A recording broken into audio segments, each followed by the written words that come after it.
Hey U5 coaches, Coach Lee here, ready to talk about week 5 in the U5 program. I hope you had a great week, but it's time to start getting ready for this Saturday. This week we're going to center all 3 games around some really common, well-known kids games. That's Simon Says, the game of tag, and the game of red light, green light. But we're still going to incorporate some soccer principles into that. The big idea this week is my buddy loves to play fun games. That's a really easy thing that we can get them excited about. My buddy loves to play fun games with me, and it's games that they're going to be familiar with. So let's just jump right into this. The first game that we're going to do is called Silly Soccer Simon Says. That's a mouthful. Maybe you can get them to try and say that or whatever. Silly Soccer Simon Says. And this is going to look a little bit like what we did a couple of weeks ago when we did that game, I Can Do This, What Can You Do? Except we'll do it in the format of Simon Says. So you'll be the Simon, the coach, and get all the kids, get them to take their ball. And I want you to do about half of the things that you say as Simon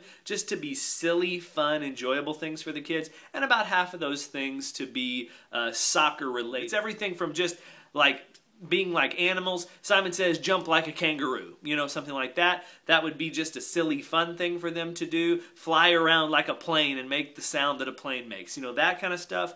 Or, you know, toe touches. Let's touch our foot on top of the ball. Let's dribble to that disc and then back, or to that goal and then back. So some things Simon is saying that are just fun and silly. Other things Simon is saying that are very soccer specific, but still fun for the kids. Now, how you want to eliminate players, I'm going to leave that up to you. If you want to play the traditional way of Simon Says, where if you say Simon says this, but then you say toe touches and they do it and then they're out. If you want to play the traditional way, that's fine. Just don't let players sit without participating for longer than about 30 or 45 seconds.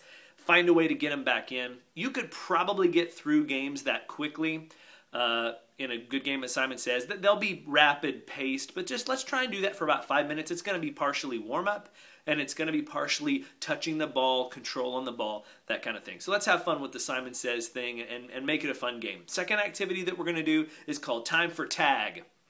And most every kid knows how to play tag. So what I would encourage you to do is begin by just playing a normal game of tag. Just get them to stay inside your designated area and leave the balls to the side and just say, let's play tag, and you're it. And just play some tag. And that'll get them moving. There's nothing wrong with that. That is not a waste of our time in a U5 program. In fact, that is a way for them to learn body movement and body control and change of direction. That is somewhat soccer specific. But after you've done that a little bit, go have them get their ball. And have them bring their ball and keep their buddy at their feet. Now we're going to play tag again. I would suggest that you as the coach or one of the parents be it at first when they get their ball, so that all that the players are focused on is trying to get away from you. Man, this is great for young soccer players because they have to look up from their ball and locate where the person that's it is and stay away from them. Move into the spaces that are open. That is a great drill all the way up to a lot older. So if you can get them to do that, you start out as it as the coach, and that's a great way to do it. If they're getting it and one of the kids really wants to be it, the way you do it is just let one of the kids be it. And the way you tag somebody is not to reach out and touch them when you've got the ball. You can do that when you're playing just the regular game of tag. But when they have the ball, they have to hit their ball. The person that's it has to hit their ball against another person's ball. And you can either make that person have to sit out, kind of like tag usually is played, or that person can now become it. So you're slowly getting down to where everybody's it against the last person, and that last person is the one that wins. That's a variation that you can do. A super variation that I would encourage you to try is the last thing you do in this Time for Tag game is play freeze tag.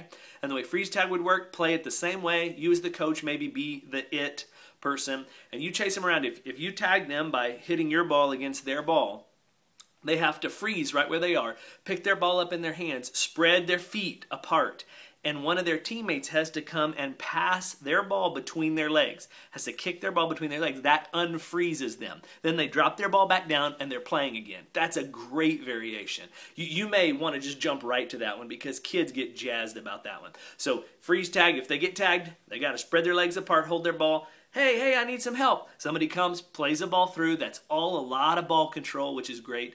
Plays the ball through their legs. They get to drop their ball. They keep playing. Everybody gets to stay involved in the game that way. And I think that's a super variation. Moving on to the third game, third activity.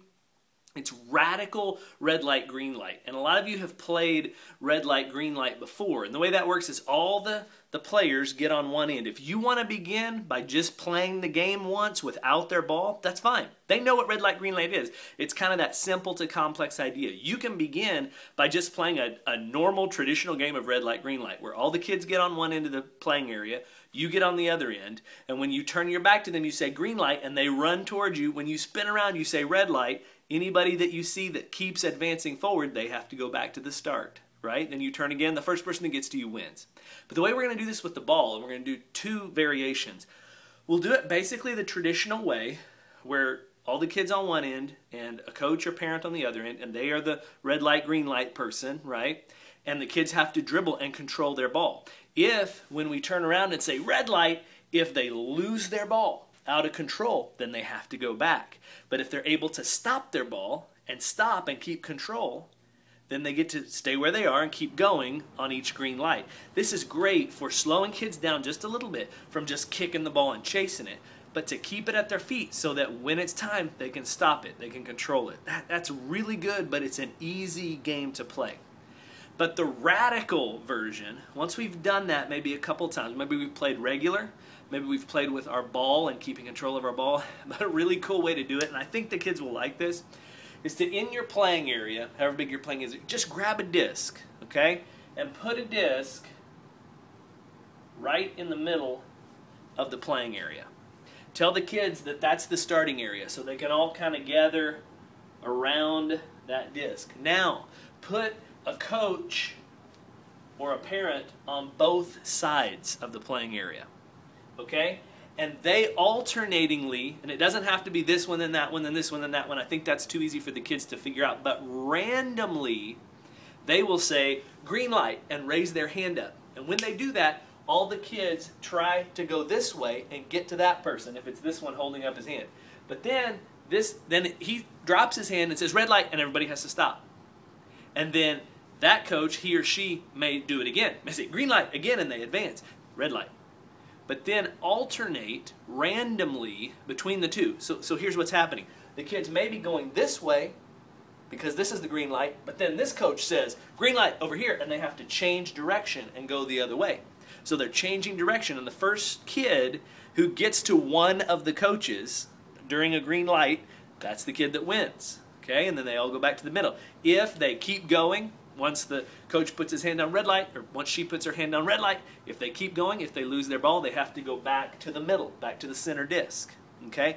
This is a super drill or super activity to help them change direction and keep control of the ball when they dribble. If you want to add one more variation, grab a couple of parents. Get a couple of parents involved and put them here and here. Now you got 4 directions that are going. Then you might huddle with them real quick while they're getting a drink or something. Huddle with them and say, okay, look, we're going to do it Bob, then Jane, then Simon, then Lee, right? And we're going to do it in that order, okay? Here, here, there, there. And this will give the kids something to try and figure out. When it's just 2 and you just go back and forth, the kids can figure that out real quick. They know that the next one is going to be that direction. But if you kind of determine an order, that'll help you guys not get confused either. Not talk over each other, 2 of you saying green light at the same time. But get a pattern, and then after about the 5th or 6th time, the kids will figure that pattern out. And that's good. We want them to be problem solving like that. But when you got 4 different coaches, you can have them changing directions in a lot of ways. They have to pay attention. They have to look and see who said green light and say it loud, but raise your hand if you're the green light, right? And then drop it red light, right? And then somebody else does it in whatever pattern or order you decide. This is a great game. It's really simple. It's not hard for them to understand, but it really helps with that change of direction, that ball control, keeping it close. If we can give that gift, if we can introduce that idea to these 4- and 5-year-olds, by the time they go to U6, they're going to be ready. They're going to be prepared for the new things they're going to learn in U6 and then U8 and moving forward. So if we could accomplish that, that would be super. So here's 3 very simple, very common kids games that I think they will understand and know that we're going to play this week, and I think everybody will stay engaged. Let's do our best to keep everybody engaged. Don't forget to read your lesson plan, read it through, have some ideas in your head of how you're going to do that simple or that Simon Says game. Be ready for that. have a bunch of things. I mean, you can even write them down on a little piece of paper. That's fine. Put them down. Put it in your pocket. Pull it out. To remember, some silly, some soccer related. Okay? Because we want that game to go for a few minutes just to warm up, just to get things going. I think that's it.